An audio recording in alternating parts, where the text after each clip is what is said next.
Hati yang gembira adalah obat. Selamat pagi Memplo, anak-anakku yang terkasih. Ada Ata, Jensen, Mike dan Joanna. Selamat pagi semuanya. Pagi, Pak. Pagi, Pak. Pagi. Baik, dengan saya melihat wajah kalian itu gembira semua. Pertanda bahwa kita sehat. Amin. Amin. Amin. Iya, karena dengan salah satu hal yang paling penting dalam hidup kita adalah sehat, ya. Betul. Hidup yang sehat pula ketika kita itu saling peduli satu dengan yang lainnya, ya. Ketika kita merasa bahwa kita hidup tidak seorang diri, ya. Kita hidup bersama dengan keluarga, dengan teman, dan bersama orang lain di sekitar kita. Nah, sebelum kita mendengarkan firman pada pagi hari ini, mari kita siapkan diri kita supaya pantas, supaya siap, dan mendapat karunia Roh Kudus supaya bisa memahami firman pada pagi hari ini. Oleh sebab itu, Memplo akan mengantar kita dengan berdoa supaya Tuhan ikut serta dalam renungan pagi hari ini. Silakan, Mem. Ya, anak-anak, teman-teman semuanya, Bapak Ibu guru, Oma Opa, Mama Papa, mari kita berdoa sebelum kita mendengarkan firman Tuhan. Mari kita berdoa dalam nama Bapa dan Putra dan Roh Kudus. Amin. Allah Bapa yang Maha Pengasih dan Penyayang, kami sungguh mengucap syukur ya Bapa atas penyertaan-Mu selama semalam tadi. Bapa, kiranya Engkau selalu menyertai kami dari pagi hari hingga malam hari nanti. Bapa, lindungilah aktivitas kami.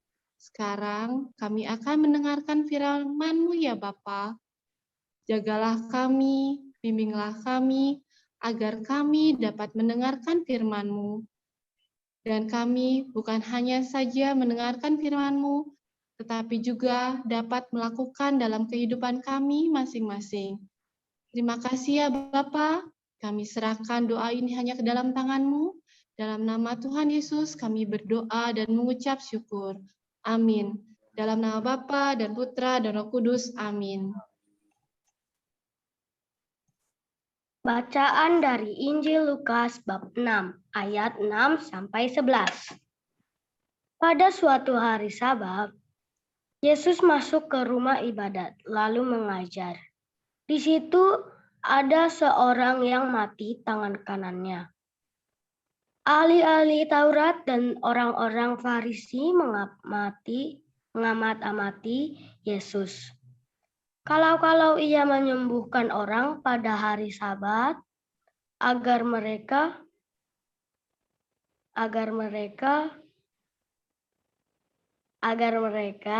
mendapat alasan untuk menyalahkan dia. Tapi Yesus mengetahui pikiran mereka.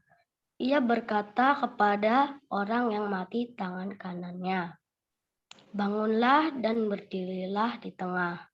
Maka bangunlah orang itu dan berdiri di tengah. Lalu Yesus berkata kepada mereka, "Aku bertanya kepada kalian, manakah yang diperbolehkan pada hari Sabat, berbuat baik atau berbuat jahat? Menyelamatkan orang atau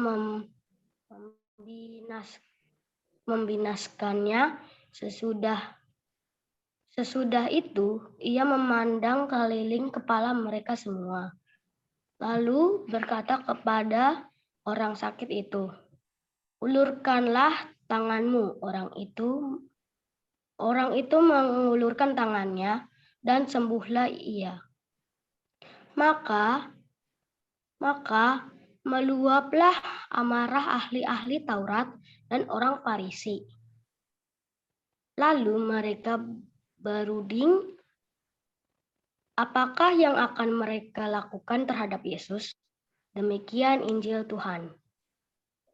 Bila Kristus.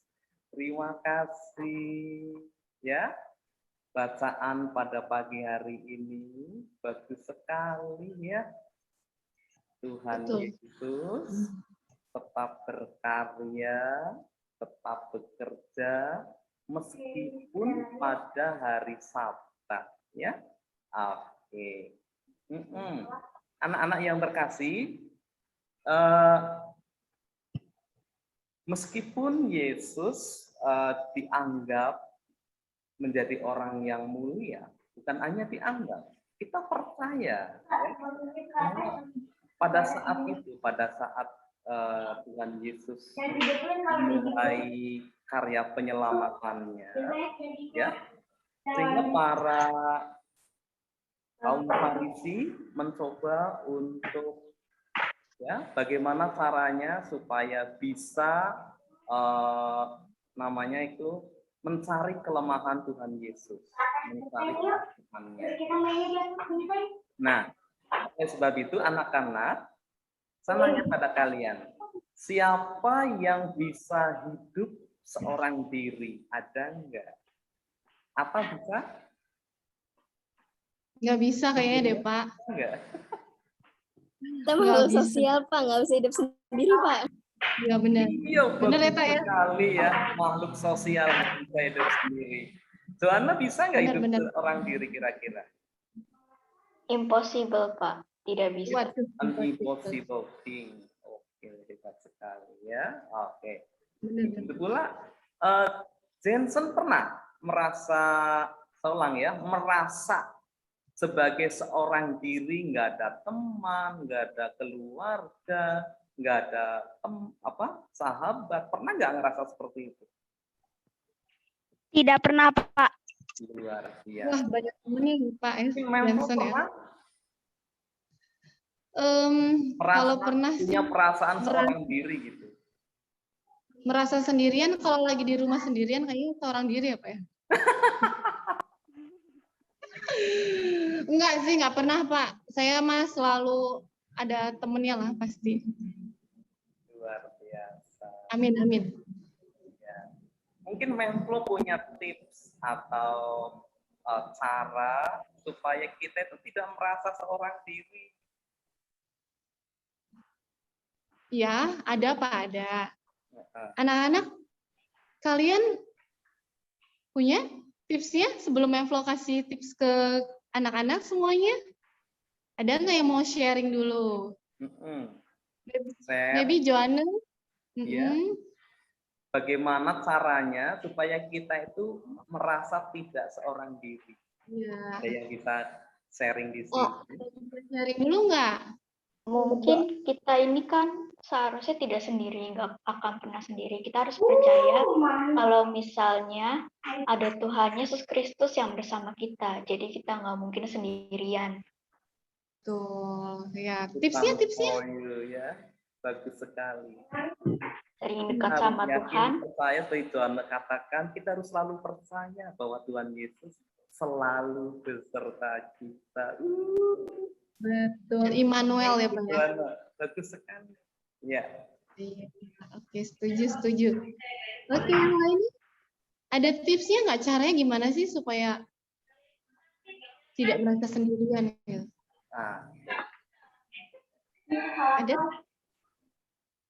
Ada teman-teman? Leo mungkin supaya tidak merasa seorang diri. Rajin berdoa aja sih, Pak. Setuju. Bagus sekali. Berdoa, benar. Sarana komunikasi ya dengan Tuhan. Benar ya. Benar. Rajin berdoa. Doa, Terus Pak, kalau misalnya sambil mendengarkan musik-musik lagu rohani gitu juga ya, kayaknya nggak jadi sendirian gitu ya rasanya ya. Betul sekali. Saya setuju. Sama mungkin jadi gini, maka kita juga harus pandai memilih lirik lagu ya, harus pandai memilih lirik lagu yang bagus. Jadi misalnya kita dengerin lagunya kemana, kemana, apalagi sampai alamat palsu ya. itu Iya, iya. Menurut Pak Petrus itu sangat tidak bagus ya, karena lirik lagu itu sangat mempengaruhi isi lagu. Nah, isi lagu itu mempengaruhi pikiran kita. Maka harus pandai memilih lagu yang bagus untuk kita ya. Jangan asal lagu. Misalnya ada lagu lagi, mabuk lagi. Aduh, makin banyak. Jadi lagu yang bagus. Hati yang gembira adalah obat. Nah, gitu. Itu bagus sekali. Mantul. Iya. Mungkin ada yang lain dari yang lain. Monggo. Jameson?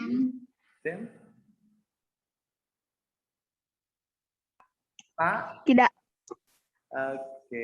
Itu ada Pak lagi. Wijoto?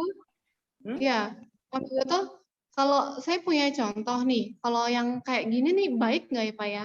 Ini kan kalau misalnya kita kalau di rumah lah ya, di rumah, kita main handphone, kita main gadget gitu ya, terus kita dipanggil orang atau diajakin ngobrol, terus kita masih asik aja main handphone gitu, nggak menghiraukan orang yang ngajak kita ngomong gitu loh. Itu gimana ya Pak ya perasaannya ya? Itu merasa sendirian kan, tapi ya kayak gitu ya, hidup kayak gitu ya. Betul. Ini anak-anak yang lebih master biasanya, anak-anak. Anak-anak kalau lagi asik main HP, misalnya terus dipanggil, Jensen makan, Jensen mandi. Kalau lagi asik, rasanya gimana? Segera menjawab perintah itu atau berat sekali meninggalkan gadgetnya biasanya. Kalau aku sih langsung datang sih. Luar biasa. Kalau Jensen gimana? Langsung datang. Wah, bagus sekali. Joanna pernah? Kalau Joanna gimana? Saya sih langsung datang sih Pak, karena rasanya kayak nggak enakan aja sama ortu, dipanggil kok nggak datang. Kalau Leo? Saya langsung datang. Puji Tuhan, Mem. Dan di sini tuh berarti anak-anak yang peduli dengan keluarga ya. Itu namanya bentuk kepedulian ya. You are respect your family ya. Itu. Iya. Benar-benar Pak. Anak-anak Tuhan luar biasa ya Pak ya.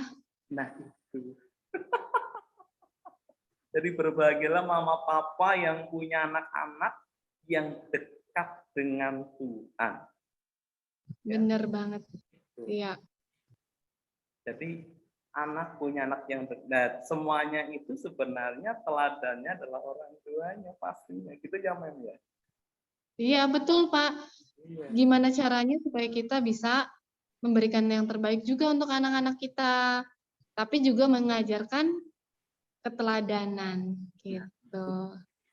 Keteladanan itu nggak bisa diungkapkan dengan kata-kata, tapi ketika kita melihat keteladanan itu udah di atas 50% terserap dalam tubuh kita. Yes.